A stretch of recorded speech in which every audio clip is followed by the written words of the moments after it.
She didn't know the dark stains on the mahogany floorboards were fresh when she took the job.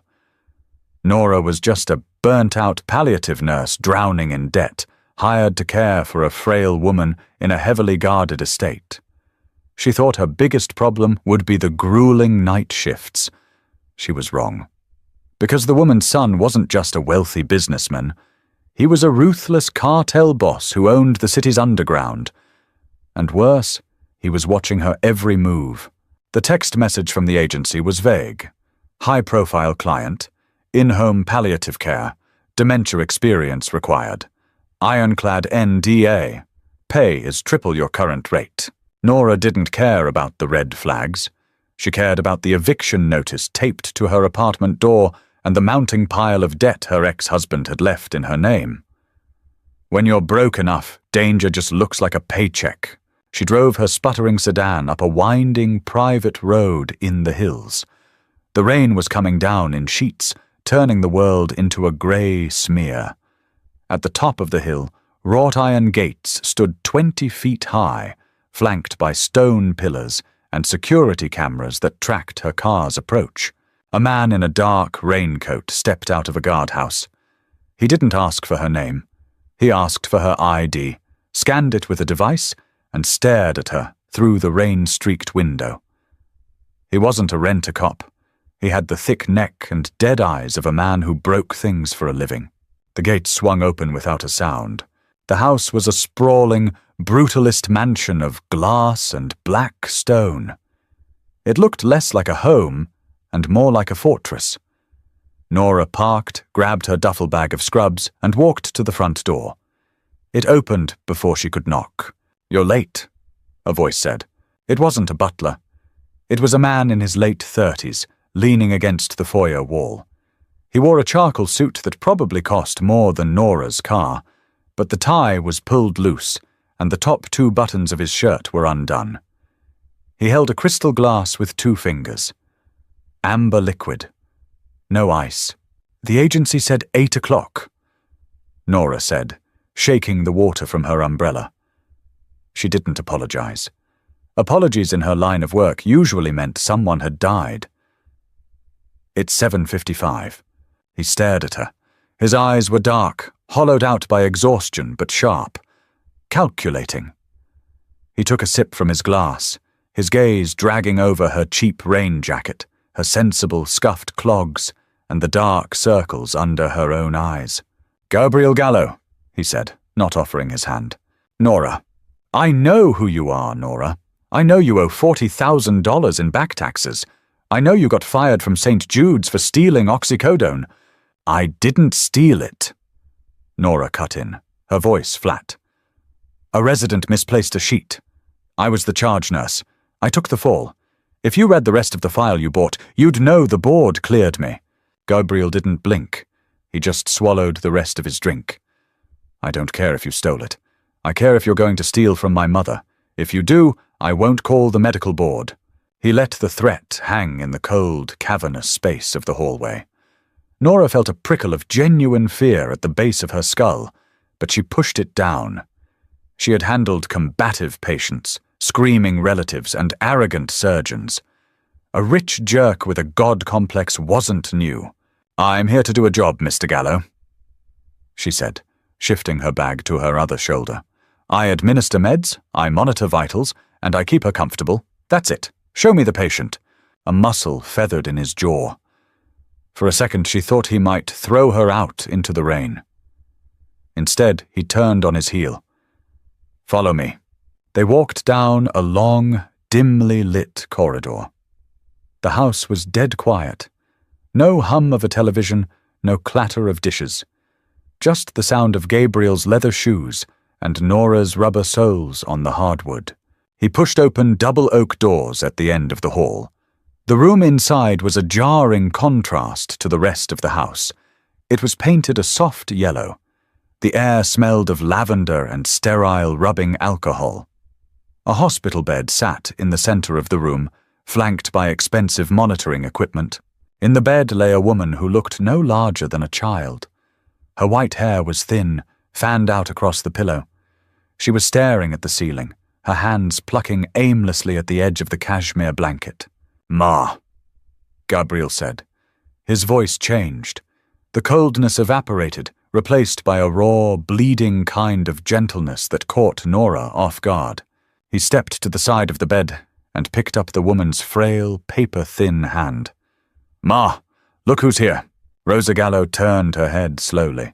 Her eyes were cloudy, lost in a time only she could see. "Antonio," she whispered. Gabriel closed his eyes for a fraction of a second. "No, Ma, it's Gabriel. I brought someone to help you out. This is Nora." Nora stepped forward, slipping instantly into her clinical persona. She offered a warm, professional smile. "Hello, Rosa. It's very nice to meet you." Rosa blinked at her, then looked at Gabriel. She has kind eyes, not like the men downstairs. "Tell the men downstairs to stop cleaning their boots in my kitchen." Gabriel swallowed hard. "I'll tell them, Ma." He let go of her hand and stepped back, retreating into the shadows of the room. Nora approached the bed, checked the IV line running into Rosa's arm, and glanced at the medication chart on the bedside table. It was a mess. Whoever had been doing this before her was sloppy. She hasn't had her evening Seroquel, Nora noted, reading the chart. "And this line needs to be flushed. It's starting to infiltrate." Gabriel stood in the corner, arms crossed. "Can you fix it?" "It's what you're paying me for." Nora grabbed a pair of latex gloves from a box on the cart. She snapped them on. "I need you to step outside, Mr. Gallo. Family members usually make this part harder." Gabriel didn't move. "I don't leave my mother alone with strangers." Nora stopped. She looked at him over her shoulder. "Then you're going to stand there and watch me cause her a brief amount of pain while I reset this line. If you interfere, I pack my bag and leave. Understood?" They stared at each other across the sterile expanse of the room.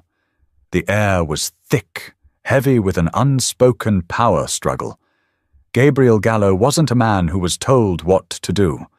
The silence stretched until it felt brittle enough to snap. Finally, Gabriel gave a curt nod. "Just get it done." Nora turned back to Rosa. She spoke softly, explaining what she was doing, even if the older woman didn't fully comprehend. She worked quickly, efficiently. When the needle slid out and the new one went in, Rosa whimpered. Gabriel took a step forward, his hands balling into fists, but Nora shot him a sharp look. He froze. "All done, Rosa," Nora said, securing the tape. "You did great." She stripped off the gloves and tossed them in the biohazard bin. She started making notes on the chart. Gabriel remained in the corner, watching her. He wasn't looking at his mother anymore. He was looking at Nora's hands. "Your shift is 8 p.m. to 8 a.m., he said quietly. "My men will bring you whatever you need. You do not leave this wing of the house. You do not ask questions about who comes and goes. If you see something, you forget it." Nora clicked her pen shut. "I only care about my patient, Mr. Gallo. The rest is none of my business." "Good." He walked to the door. "Keep her alive, Nora, or we're going to have a problem." He shut the door behind him. Nora stood alone in the quiet room with the sleeping woman. She looked down at the mahogany floor near the door. There was a dark, tacky smudge near the baseboard. She knelt down and touched it with a gloved finger. It was rust-colored, copper-scented. "Blood!" Nora wiped her finger on a gauze pad, threw it away, and went to sit in the armchair by the bed. She had a long night ahead of her. A month passed. The rhythm of the Gallo estate was bizarre, terrifying, and profoundly isolating. Nora learned the rules quickly. Rule 1, the men in suits, Jude, Benny, Carmine, were not to be spoken to, though they brought her meals on silver trays. Rule 2, the West Wing was completely off-limits. Rule 3, Gabriel Gallo did not sleep. He was a ghost haunting his own house. Nora would see him at midnight, standing on the terrace in the freezing cold, smoking a cigarette. She would see him at 4 in the morning, sitting in the leather chair in Rosa's room, staring blankly at the wall while his mother slept. He always looked like a man carrying a corpse on his back. Rosa was deteriorating. The dementia was an ugly, relentless thief, stealing pieces of the woman away day by day. Sundowning hit hard. When the sun set, Rosa became agitated, paranoid, and sometimes violent. It was 2:15 a.m. on a Tuesday when the screaming started. Nora had stepped into the adjoining bathroom to wash her face. She rushed back into the room to find Rosa thrashing violently against the bed rails, tearing at her IV line. "They're coming!" Rosa shrieked, her eyes wide and unseeing. "Antonio, they have guns! Hide the boy!" "Rosa, it's okay. You're safe," Nora said, moving in quickly, trying to pin the frail wrists before the IV ripped out. But the old woman had a sudden, frantic strength. Her fingernails caught Nora's cheek, scratching a deep, stinging line down to her jaw. The oak doors slammed open. Gabriel burst in, his suit jacket gone, a holstered gun strapped across his chest over a white dress shirt. His eyes were wild. "What happened? What did you do?" he barked, closing the distance in 3 strides. "Nothing! She's having an episode!" Nora grunted, struggling to hold Rosa's arm steady. "Don't yell! You're making it worse!" Gabriel ignored her. He reached for his mother. "Ma, stop! It's Gabriel. You're fine." "Don't touch him!" Rosa screamed, looking right at Gabriel but seeing a monster. She spat in his face. "Murderer! You took my husband! Murderer!" Gabriel froze. The word struck him like a physical blow. The color drained from his face, and his hands dropped to his sides. He looked entirely, utterly broken. "Get out!" Nora ordered. Gabriel just stood there, the spit slowly dripping down his cheek. "Gabriel, get out of the room, now!" Nora used her command voice, the one that snapped residents and doctors alike into line. He blinked, slowly backing away, before turning and stumbling out into the hallway. It took Nora 20 minutes to calm Rosa down. She used soft tones, humming a nameless tune, gently stroking the woman's hair until the frantic energy burned itself out and the sedative took hold. Once Rosa's breathing deepened into a steady rhythm, Nora checked the IV, adjusted the blankets, and slumped back into her armchair. Her cheek was throbbing. She wiped it with the back of her hand and saw a smear of blood. Sighing, she stood up and walked out into the dark hallway. She headed for the massive stainless steel kitchen on the main floor. She needed ice. She needed caffeine. The kitchen was dark, except for the amber glow of the under-cabinet lighting. Gabrielle was sitting at the massive marble island. A bottle of bourbon sat half empty in front of him. He still had the shoulder holster on. Nora didn't retreat. She walked to the industrial fridge, pulled out a bag of frozen peas, and pressed it against her cheek. Then she went to the espresso machine. "She doesn't know what she's saying," Nora said quietly over the grinding of the coffee beans. Gabriel didn't look up from his glass. "Dementia is a disease of truth, Nora. It strips away the polite lies we tell ourselves. What's left is what they really think. That's garbage." Nora poured the espresso into a mug. "It's misfired synapses. It's a dying brain trying to make sense of shadows. Don't flatter yourself into thinking it's poetry." He let out a hollow, bitter laugh. "You don't pull any punches, do you? I don't have the energy to." Nora walked over to the island and sat on a stool opposite him. She didn't ask for permission. She set her mug down and kept the peas pressed to her face. Gabriel finally looked up. He looked at the makeshift ice pack, then at her eyes. "She hurt you. Occupational hazard. I pay you enough to deal with it, right?" His tone was mocking, trying to push her away, trying to re-establish the cold boundary between boss and employee. Nora didn't take the bait. "You pay me to keep her comfortable. The scratches are free." A heavy silence settled over the kitchen. The only sound was the hum of the refrigerator. Gabriel stared at his glass, tracing the rim with his thumb. Nora drank her coffee black. It was a bizarre domesticity, the cartel boss and the burnt-out nurse sharing the dead hours of the night. "My father," Gabriel said softly, breaking the silence. "He was in the life. He was shot in our driveway when I was 12. She was looking out the window when it happened. Sometimes she gets confused. She thinks I'm the man who pulled the trigger." Nora lowered the bag of peas. She looked at him. Really looked at him. Beneath the tailored clothes and the guns and the fear he commanded, he was just a son watching his mother rot from the inside out. "I'm sorry," Nora said. It was the only thing to say. Gabriel met her gaze. The exhaustion in his eyes was mirrored in hers. He looked down at her hands, resting on the marble counter. They were red from washing, calloused. Then he looked at her shoes. The cheap clogs were peeling at the seams. He didn't say anything else. He just finished his drink, stood up, and walked out of the kitchen. The next evening, when Nora arrived for her shift, there was a box sitting on the chair in Rosa's room. Inside was a pair of high-end custom support nursing shoes. They were exactly her size. There was no note. Nora stared at them for a long time. She hated that they were exactly what she needed. She hated that she put them on. And she really hated how perfectly they fit. The illusion of safety shattered 3 weeks later. It was raining again. The house felt restless. The guards outside were pacing more frequently, and the men inside spoke in hushed, urgent tones. Gabriel hadn't been in to see his mother for 2 days. At 3 a.m., the heavy oak doors to Rosa's room didn't open. They were kicked in. Nora jumped up from her chair, her heart slamming against her ribs. Gabriel stood in the doorway, breathing heavily. He was physically supporting Jude, the massive guard who usually manned the front gate. Jude's face was ashen, his lips blue.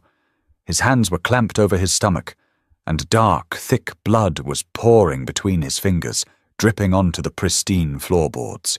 "Clear the table!" Gabriel snarled, his voice tight with panic and adrenaline. Nora didn't ask questions. Training overrode terror.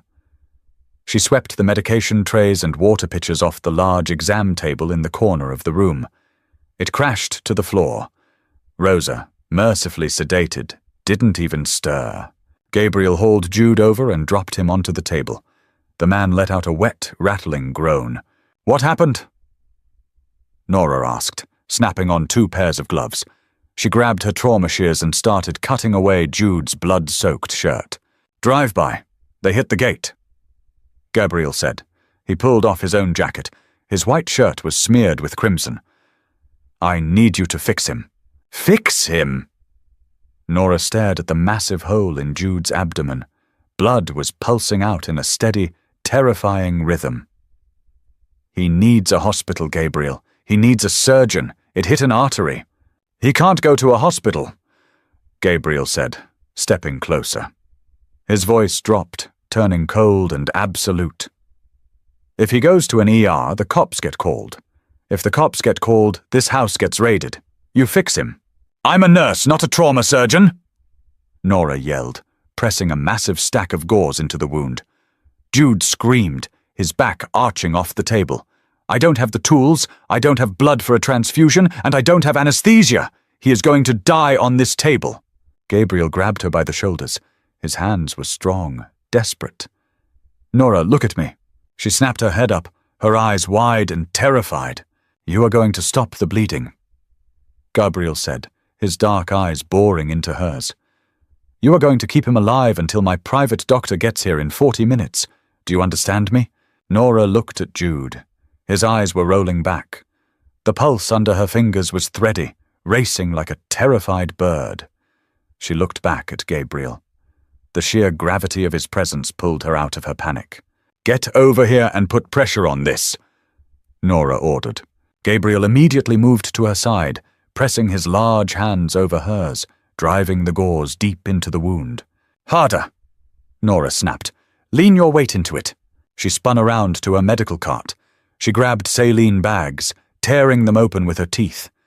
She spiked the bags, found a vein in Jude's uninjured arm, and started pushing fluids as fast as they would go, to keep his blood pressure from bottoming out. "He needs to stay awake," Nora said, rushing back to the table. She grabbed clamps from a sterile kit she kept for minor procedures. "Jude, hey, look at me! Keep your eyes open. Jude blinked, his gaze unfocused. Boss? He mumbled. I'm here, Jude. Gabriel said. His voice was steady, completely devoid of the panic he had shown seconds earlier. He was the boss again.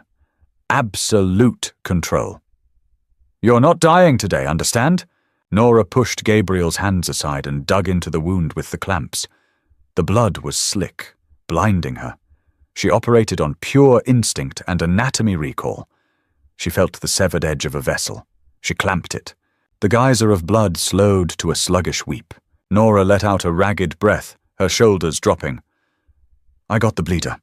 But he's going into shock. Where the hell is your doctor? 10 minutes, Gabriel said softly. They stood there in the blood-soaked room. Jude passed out, but his breathing was steady. Nora stepped back from the table, peeling off her bloody gloves. Her hands were shaking violently now that the adrenaline was crashing.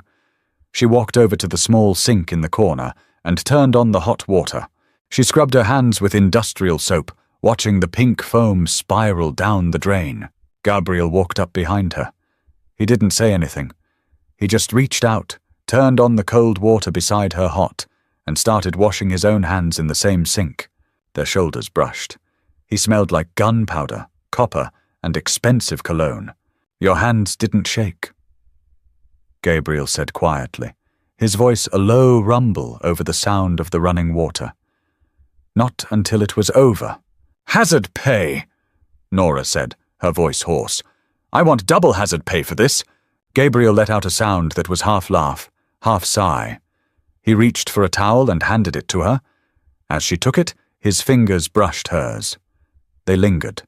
The touch was entirely intentional. You can have whatever you want, Nora, he said, looking down at her. The exhaustion was gone from his eyes, replaced by something much sharper and much more dangerous. Anything. Nora looked up at him. She knew she should look away. She knew she should grab her bag, walk out the front door, and never come back to this house of blood and ghosts. But she didn't. She couldn't. Because for the first time in years, someone was looking at her like she mattered, even if he was a monster. Dr. Wyatt did not ask for a patient history. He arrived 38 minutes after the call, carrying a black leather bag that looked heavy enough to contain bowling balls. He was a man in his 60s with an immaculate silver beard and a grey tailored suit. He walked into Rosa's bedroom, stepped over the shattered glass of the fallen medication tray, and looked at Jude, bleeding out on the exam table. Then he looked at Nora. You clamped the hepatic artery? Wyatt asked, his voice entirely devoid of inflection. I couldn't tell you what it was, Nora said, stepping back so he could take over. Her scrubs were ruined. The copper stench of blood hung heavy in the air, masking the lavender. I just found the pulsing and shut it off. Wyatt grunted. He opened his bag. It was a portable trauma bay. You saved his life. I'll take it from here. Go wash up. Nora didn't argue. She walked to the bathroom, stripped off her scrubs, and threw them directly into the trash can.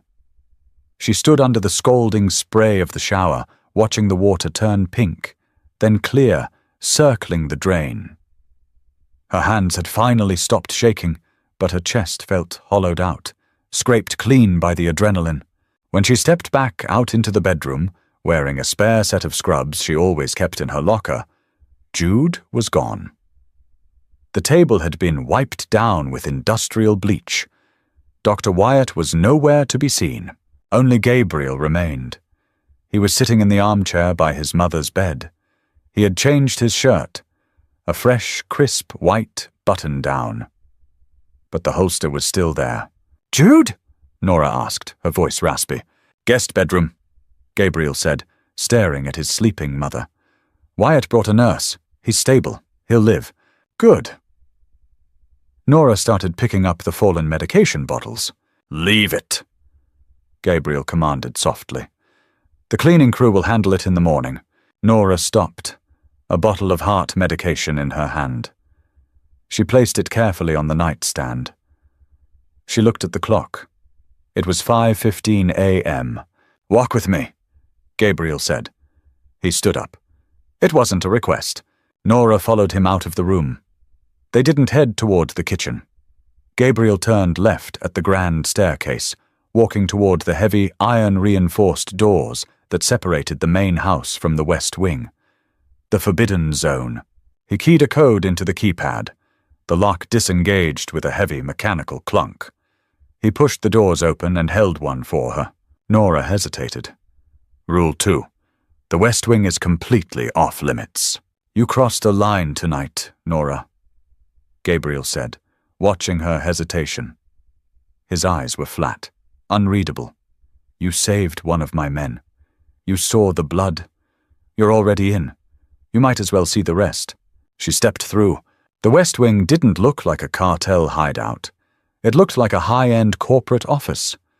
Thick Persian rugs muffled their footsteps. The walls were lined with mahogany bookshelves and original oil paintings. At the end of the hall was Gabriel's office. It was massive. Floor-to-ceiling windows overlooked the city below, the city lights flickering through the driving rain. A massive oak desk sat in the center of the room. There were no guns on the desk, no bricks of cash, just a sleek laptop, stacks of manila folders, and a crystal decanter. Gabriel walked to a small safe behind his desk. He opened it, pulled out a thick manila envelope, and tossed it onto the polished wood. It hit the desk with a heavy thud. "Hazard pay," Gabriel said. "Count it." Nora approached the desk. She opened the flap. Stacks of $100 bills stared back at her.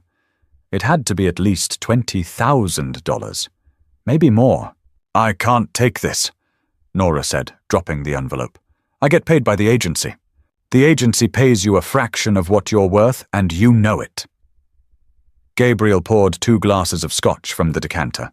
He pushed one across the desk toward her. "Take it, Nora. The IRS doesn't care where the money comes from, as long as they get it. And your landlord doesn't care either." Nora looked at the amber liquid in the glass. Then at the envelope. She was drowning in debt. This envelope was a lifeline, but it was a lifeline tied to an anchor. "If I take this," Nora said quietly, "does it mean I work for you, or do I work for the agency?" "You work for me," Gabriel stated. "You always did. The agency was just paperwork." He walked around the desk, stopping 2 feet away from her. He smelled like clean linen and smoke. The exhaustion in his face was a permanent fixture, but beneath it was a raw, coiled energy. "You didn't run tonight," Gabriel said, his voice dropping an octave. Any other nurse would have been screaming for the police. "You clamped a bleeding artery with zero hesitation. Why?" "Because a man was dying on my table," Nora replied, holding her ground. She met his gaze directly. "I don't care if he's a saint or a soldier. My job is to stop the bleeding. That's all." Gabriel studied her face. He reached out, his fingers hovering inches from her bruised cheek, where his mother had scratched her weeks ago. He didn't touch her. He just let his hand fall. "Take the money, Nora," he whispered. "Go home. Sleep. I'll see you tomorrow night." Nora took the envelope. It felt impossibly heavy. She walked out of the West Wing, the mechanical lock clicking shut behind her, sealing her on the other side. But she knew the truth. She wasn't an outsider anymore. Nora's apartment was a miserable, cramped studio on the 2nd floor of a decaying brick building. It smelled permanently of boiled cabbage and damp drywall. It was a jarring transition from the sprawling, silent luxury of the Gallo estate. She got home at 9 a.m., exhausted to the marrow of her bones. She dropped the manila envelope onto her cheap Formica kitchen counter. She hadn't counted it. She didn't want to know the exact price of her complicity. She just wanted to sleep. Nora stripped down, threw on an oversized t-shirt, and collapsed into her unmade bed. She slept the heavy, dreamless sleep of the dead. She woke up to the sound of breaking glass. It was 3 p.m. The afternoon sun was slicing through the gap in her cheap blinds. Nora sat up, her heart hammering against her ribs. She heard heavy footsteps in her small kitchenette. "Nora!" a voice called out, slurred, angry. "Brad," Her ex-husband, the man who had forged her signature on 2 separate business loans, gambled away their savings and left her holding the bag when the creditors came calling. Nora grabbed the heavy metal flashlight she kept by her nightstand and stepped out of the bedroom. Brad was standing by the counter. He looked worse than the last time she saw him. His face was puffy, his clothes wrinkled and smelling of stale beer and desperation. He had knocked over a glass of water, which shattered on the linoleum. But he wasn't looking at the glass. He was holding the manila envelope. He had torn it open. The stacks of hundreds were scattered across the formica. Brad's eyes were wide, manic. "Where did you get this?" he demanded, looking up at her. "You holding out on me, Nora? You crying poor while you've got this sitting on your counter?" "Put it down, Brad," Nora said, her voice dangerously calm. Her grip on the flashlight tightened. "Get out of my apartment." "Or what?" Brad sneered, shoving a stack of bills into his jacket pocket. "I need this, Nora. I owe people. Bad people. And those are my bills." Nora stepped forward. "I said put it down." Brad laughed, a bitter, ugly sound. He lunged forward, closing the distance between them. He grabbed her arm, his fingers digging painfully into her bicep. "You owe me, Nora. You left me when things got hard." He didn't finish the sentence. The door to the apartment hadn't been locked. Brad had broken the flimsy chain. And now the door swung open silently. A shadow filled the doorway. It was Benny, one of Gabriel's quiet, massive guards who usually brought Nora her dinner trays. He was wearing a dark suit, his face completely impassive. He stepped into the apartment. Brad turned, confused. Benny didn't say a word. He simply reached out, grabbed Brad by the collar of his jacket, and pulled him away from Nora with the effortless strength of a machine. Before Brad could even yell, Benny slammed him face first into the wall. The drywall cracked. Brad crumpled to the floor, gasping for air, blood pouring from his broken nose. Benny looked at the scattered cash, then at Nora. "Are you injured, Mom?" "No." Nora breathed, staring at the crumpled form of her ex-husband. "What are you doing here?" "Mr. Gallo requested a security detail be placed on you after the incident at the house last night," Benny stated matter-of-factly. He reached down, grabbed Brad by the back of his belt, and hoisted him to his feet like a piece of luggage. "I will handle this." "Wait!" Nora started, but Benny was already dragging a sobbing, bleeding Brad out the door. "The lock needs replacing," Benny noted, pausing at the threshold. "I will have a team here in 20 minutes. The door clicked shut. Nora stood alone in her apartment. The scattered money lay on the counter. The blood was on her wall. The sheer, suffocating reach of Gabriel Gallo had just wrapped its hands around her personal life. She didn't wait for the team. She threw on clothes, grabbed the envelope, and drove straight back to the hills. It was 4:30 p.m. The sun was starting to set. The guards at the gate recognized her car and opened the iron jaws without a word. Nora parked, stormed past Jude's replacement at the front door, and marched directly toward the West Wing. She punched in the code she had memorized from the night before. 4927. The lock clicked. She threw the doors open and walked down the plush hall. She burst into Gabriel's office without knocking. Gabriel was sitting at his desk, on the phone. He looked up, mildly surprised, then spoke quietly into the receiver. "I'll call you back." He hung up. Nora marched up to his desk and slammed the manila envelope down. The remaining cash spilled out. "You had me followed!" Nora yelled, her voice echoing in the large room. Gabriel leaned back in his leather chair. He didn't look angry. He looked entirely calm. "I had you protected. There's a difference." "I am not your property, Gabriel. I am your employee." Nora was shaking, the anger boiling over, mixing with the lingering adrenaline from the break-in. "You don't get to send your thugs into my home. You don't get to handle my problems. Your problem was stealing from you and bruising your arm," Gabriel said. His eyes flicked to her bicep.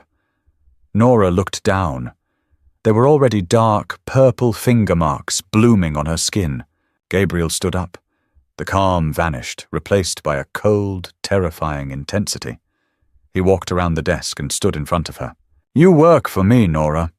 That means you are under my protection," Gabriel said, his voice a low rumble. "That man has $200,000 in gambling debts with a crew out of Southside. If they came looking for him, they would have found you." Nora stared at him. The wind knocked out of her sails. "What? I bought his debt this morning," Gabriel stated. "He doesn't owe them anymore. He owes me, which means he will never ever come within 100 yards of you again." Nora felt the floor tilt beneath her. The sheer scale of what he had done, the casual way he deployed his power to rewrite her reality, was staggering. "Why?" Nora whispered. "Why would you do that?" Gabriel looked down at her. The harsh lines of his face softened just a fraction. "Because you're the only person in my life who isn't afraid to tell me when I'm wrong, and because you keep my mother breathing. I protect what matters to me." He reached out, his thumb gently brushing over the bruising on her arm. His touch was jarringly soft. "Go home, Nora. Your new locks are installed by now. I'll see you at 8. Nora left the money on the desk. She walked out of the office, her chest tight, realizing with terrifying clarity that the iron gates of the estate hadn't just locked the danger out. They had locked her in, and she wasn't sure she wanted to leave. Rosa's decline was steep and sudden. 2 weeks after the drive-by, the brief periods of lucidity vanished entirely. They were replaced by a profound, hollow silence. She stopped eating. The IV fluids were the only things keeping her organs functioning. The scent of lavender in her room was slowly being replaced by the distinct metallic scent of a body shutting down. Nora knew the signs. She had walked this path 100 times with 100 different families, but she had never walked it with Gabriel Gallo. It was 2 a.m. on a Thursday. The house was dead quiet. A heavy fog had rolled in from the coast, pressing against the glass windows of the mansion like a physical weight. Nora was adjusting Rosa's blankets when Gabriel walked in. He looked terrible. The tailored suits were gone. He wore sweatpants and a plain black t-shirt. He hadn't shaved in days. The cartel boss was gone. Only the grieving son remained. He pulled the leather chair up to the side of the bed and sat down heavily. He reached out and took his mother's hand. "Ma?" he whispered. Rosa didn't move. Her breathing was shallow, a faint rattling sound accompanying each exhale. Gabriel dropped his head, resting his forehead against the mattress. His shoulders shook just once. A silent, violent tremor. Nora stood by the medical cart, watching him. Her professional boundary, the invisible wall she built between herself and the families of the dying, was crumbling. "Her vitals are dropping, Gabriel," Nora said softly, breaking the silence. "Her blood pressure is 70/40. It won't be long." Gabriel didn't look up. "How long?" "Days. Maybe hours. It's impossible to tell, but she isn't in pain." Gabriel slowly lifted his head. He looked at his mother's frail, sunken face. Then he looked at Nora. His eyes were red-rimmed, stripped of all their usual armor. "I built all this." Gabriel gestured vaguely to the opulent room, the fortress outside. "I killed men. I bought politicians. I built an empire so she would never have to be afraid again. So no one could ever hurt her like they hurt my father." He let out a broken laugh. "And I can't do a damn thing about this. I have all the power in the world, and I can't buy her one more day." Nora walked around the bed. She didn't offer empty platitudes. She didn't tell him it was God's plan, or that his mother was going to a better place. She gave him the only thing that actually mattered in the dark. The truth. "No, you can't," Nora said, standing beside his chair. "Power doesn't matter here. Money doesn't matter. The only thing that matters is that you're here, that she isn't alone." Gabriel stood up. The sudden movement was jarring. He turned to face Nora. He was so close she could feel the heat radiating from him. "I'm always alone, Nora. he said, his voice cracking. He didn't step back. The air in the room suddenly felt incredibly thin. Nora looked up into his eyes, seeing the raw, bleeding grief, the crushing isolation of a man who lived his life surrounded by people he paid to be there. Nora reached up. She didn't overthink it. She didn't weigh the consequences or remember the rules. She placed her hand flat against his chest, right over his heart. It was beating frantically, like a trapped animal. Gabriel inhaled sharply. He looked down at her hand, then back up to her face. "You're not alone tonight," Nora whispered. Gabriel moved before she could take another breath. His hands came up, framing her face. His palms were rough, calloused, but his touch was desperate, almost reverent. He leaned down and kissed her. It wasn't a gentle, romantic kiss. It was a collision. It tasted like grief and scotch and absolute desperation. It was the kiss of a man who was drowning and had finally found a piece of driftwood. Nora didn't pull away. She leaned into it, her hands sliding up to grip his shoulders, anchoring him to the ground. The cynicism, the professionalism, the fear, it all burned away in the space of a single heartbeat. He backed her against the wall near the door, out of the dim light of the bedside lamp. His mouth moved from her lips to her jaw, trailing down her neck. His breathing was ragged, his hands gripping her waist as if she were the only real thing in the room. "Nora," he breathed against her skin, a confession and a plea wrapped into one word. "I'm here," she answered, her hands buried in his dark hair. They stood there in the shadows, clinging to each other while the fog pressed against the windows and the empire outside faded into nothing. The cartel, the debt, the blood on the floorboards. None of it mattered. For a few stolen minutes in the dark, they were just two broken people trying to put the pieces back together. But as Gabriel kissed her again, deeper this time, a quiet, rattling sigh came from the bed. Then absolute silence. Nora froze. She gently pushed Gabriel back. The grief in his eyes was instantly replaced by a stark, terrifying realization. Nora walked over to the bed. She picked up Rosa's wrist, pressing 2 fingers to the translucent skin. She waited 10 seconds. 20. She looked up at Gabriel, standing in the shadows. "She's gone." Gabriel did not cry. The tremor that had shaken his shoulders just moments before vanished, locked away behind a steel vault in his chest. He stood up slowly, stepping back from the bed.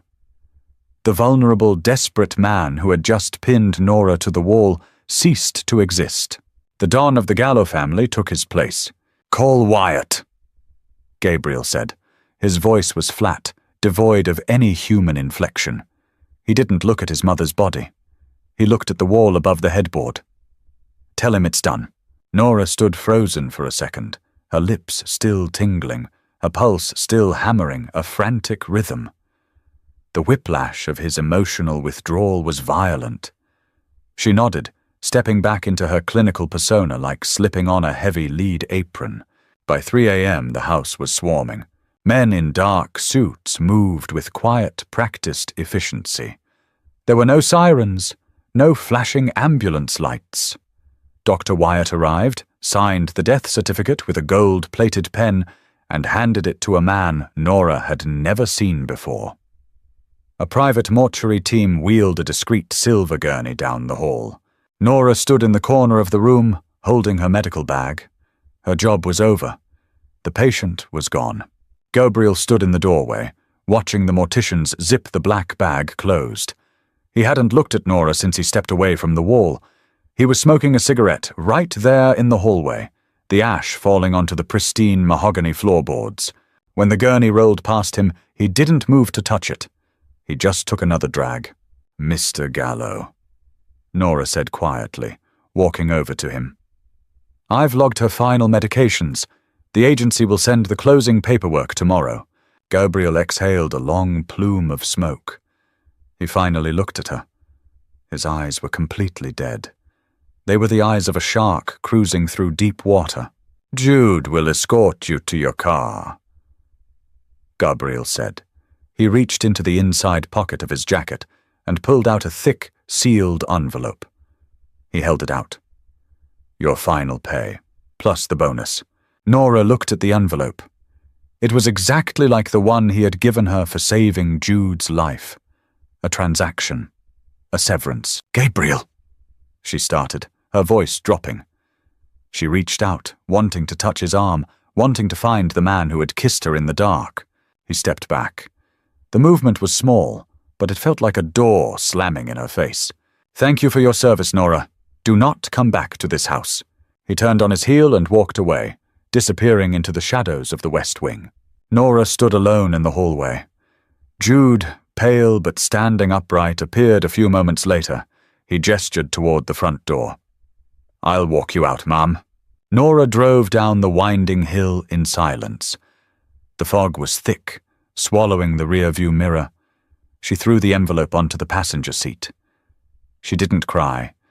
She just felt an overwhelming, suffocating hollow in her chest. 3 days later, the rain finally stopped, replaced by a biting, bitter cold. Nora didn't get invited to the funeral. She found the details by scrolling through local obituaries. A private mass at St. Jude's Cathedral, followed by a burial at the Holy Cross Cemetery. She went anyway. She parked her cheap sedan a quarter-mile away and walked through the manicured grounds of the cemetery. She wore a plain black wool coat and kept her distance, standing under the shadow of a massive oak tree on a small ridge overlooking the gravesite. The funeral was massive.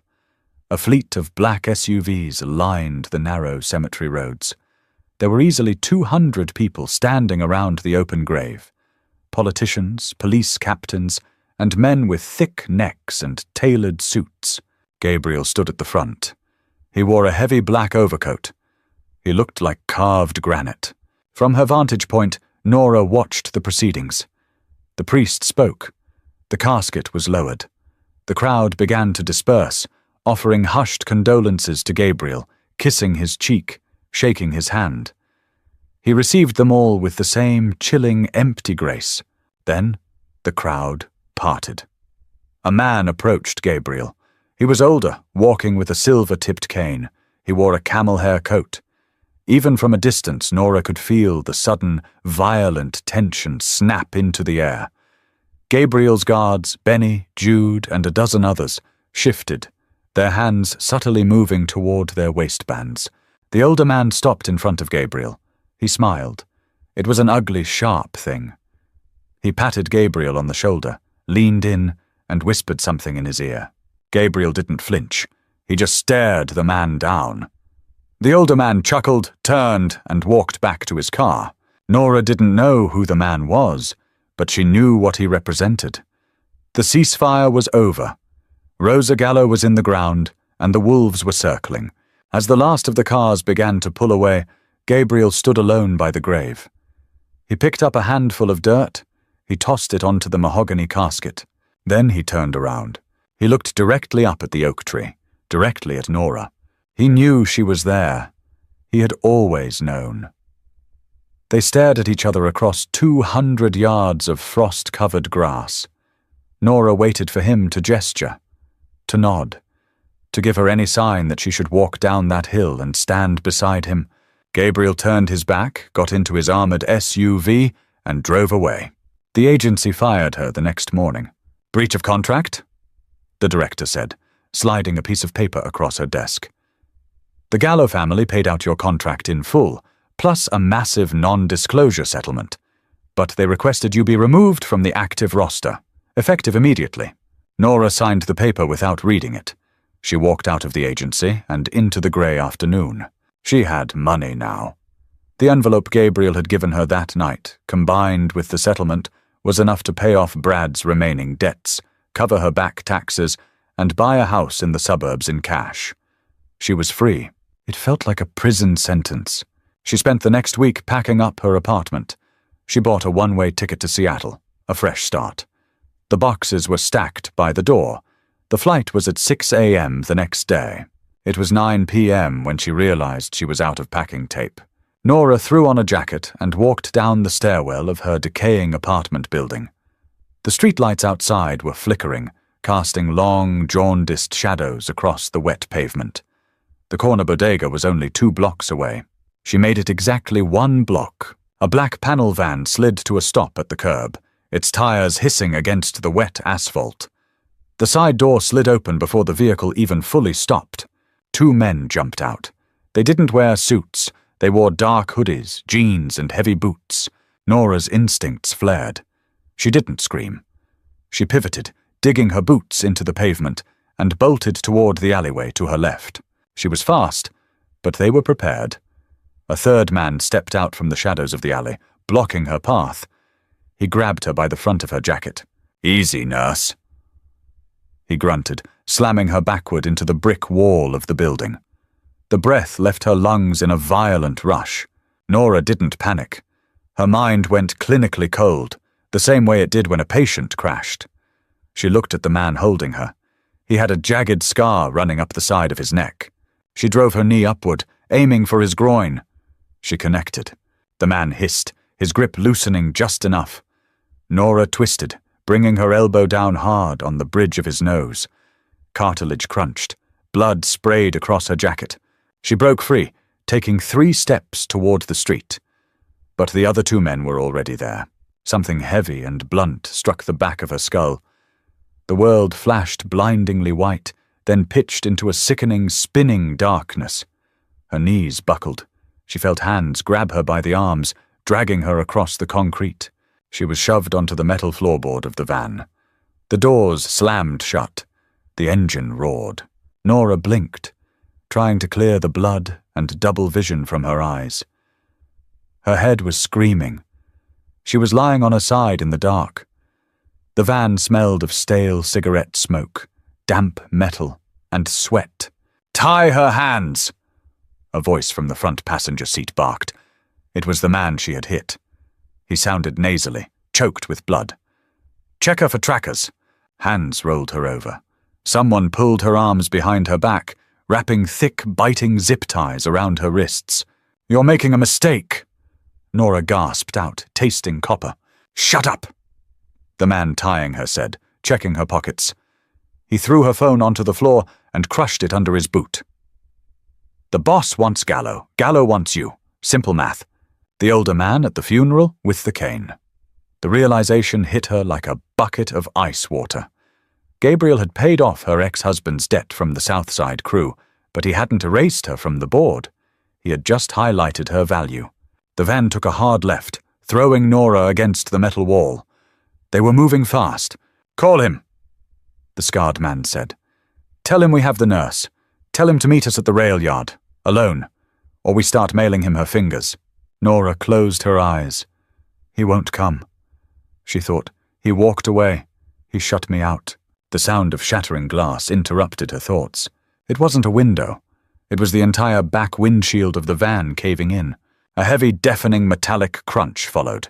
The van violently lurched forward, fishtailing out of control. Nora was thrown into the air, slamming back down onto the floorboards. Someone had just rammed them at 60 miles an hour. "What the hell was that?" the driver screamed. "He's behind us! Shoot him!" the scarred man yelled. Guns were drawn. The deafening roar of automatic gunfire erupted inside the enclosed space of the van, the sound pressure rattling Nora's teeth in her skull. The men were firing out the blown-out back window. Another violent impact. Metal sheared against metal. The van was pushed sideways, the tires screeching uselessly against the pavement. The driver lost control. The van slammed into a concrete bridge pillar. The impact was catastrophic. The world flipped sideways. Nora was tossed like a rag doll in a dryer, her shoulder slamming into a steel strut. Then, dead silence, broken only by the hiss of a ruptured radiator and the groan of bending metal. Nora opened her eyes. The van was on its side. She was tangled in the back. The man who had tied her hands was lying entirely still near the crumpled front seats.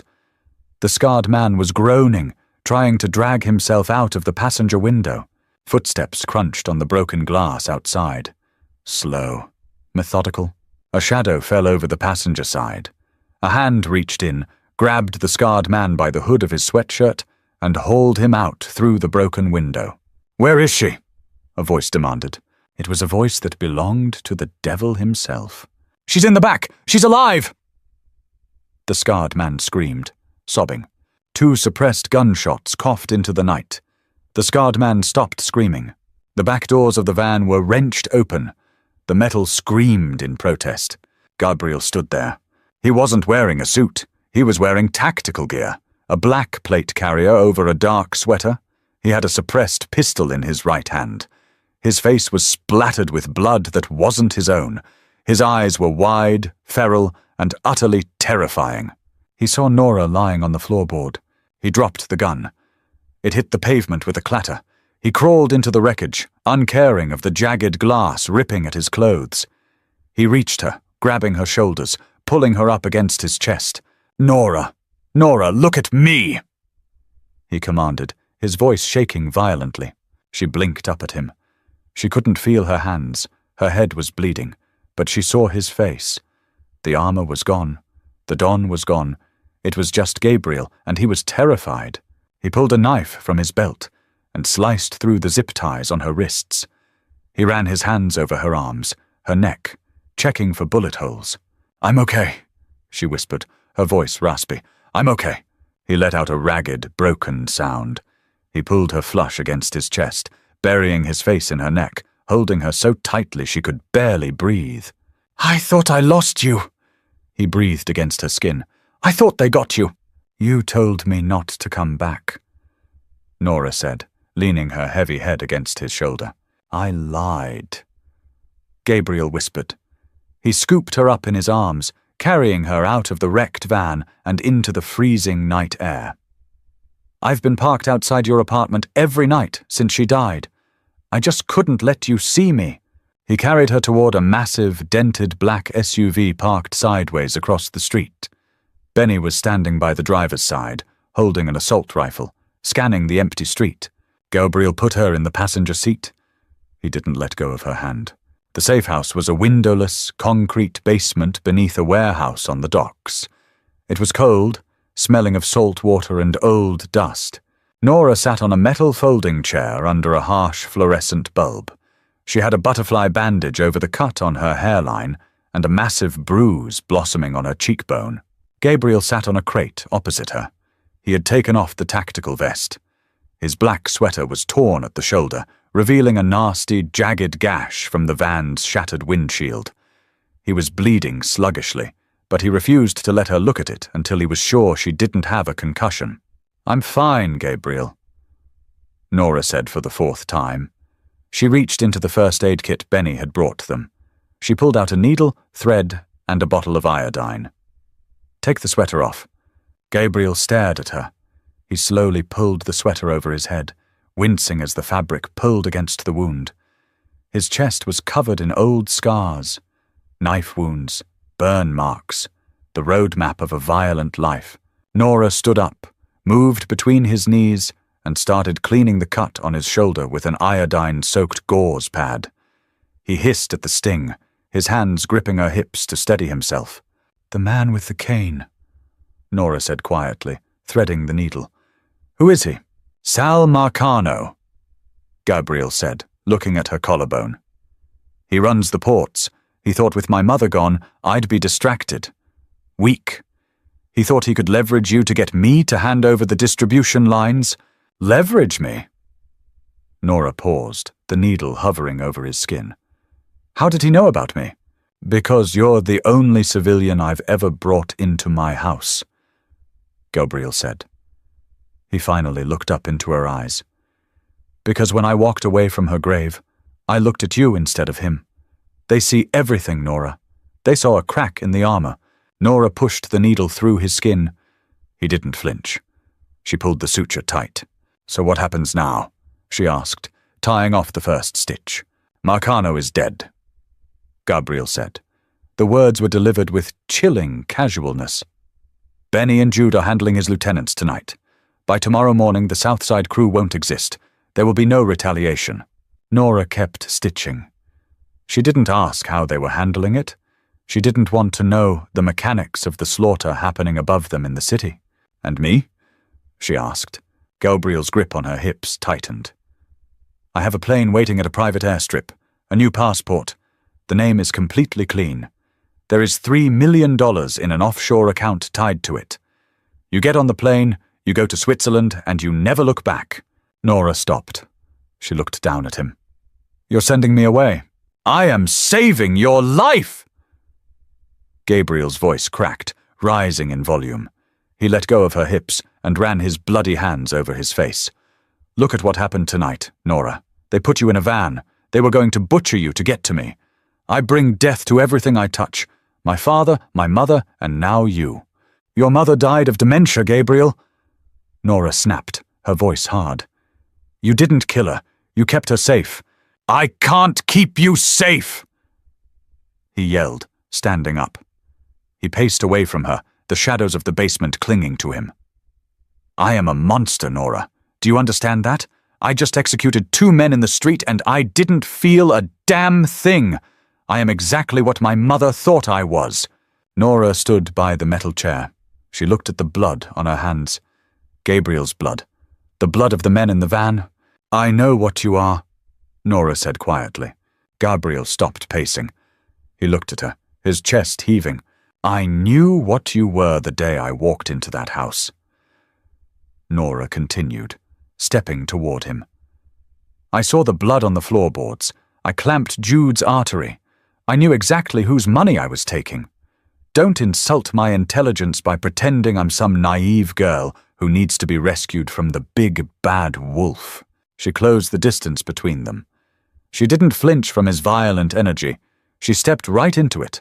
I've spent my entire life taking care of dying people, Nora said, her voice dropping to a fierce whisper. I have held the hands of good men who died screaming and bad men who died peacefully in their sleep.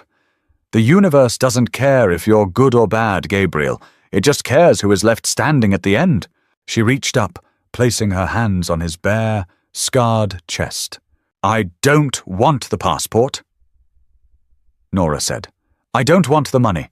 I want the man who didn't let me go. Gabriel stared at her. The violent storm in his eyes broke, replaced by a profound, terrifying awe. He reached up, his hands tangling in her hair, pulling her face up to his. If you stay, Gabriel whispered, his voice shaking. You can never leave. I will burn the city down before I let anyone take you from me. Then let it burn, Nora answered. Gabriel kissed her. It was a claiming. A blood oath sealed in the dark, smelling of iodine and gunpowder. He backed her up against the cold concrete pillar of the basement, his mouth devouring hers, his hands tracing the lines of her body as if mapping out his new religion. Nora wrapped her arms around his neck, pulling him closer, anchoring him to her. She knew the reality of what she was doing. She wasn't walking into a fairy tale. She was walking into the underworld. She was chaining herself to a man who ruled through fear and violence. But as his hands held her tight, as his heartbeat hammered against her own, she realized she didn't care. She was done running. She was done being the victim. She was Nora Gallo now, and God help anyone who tried to stand in her way.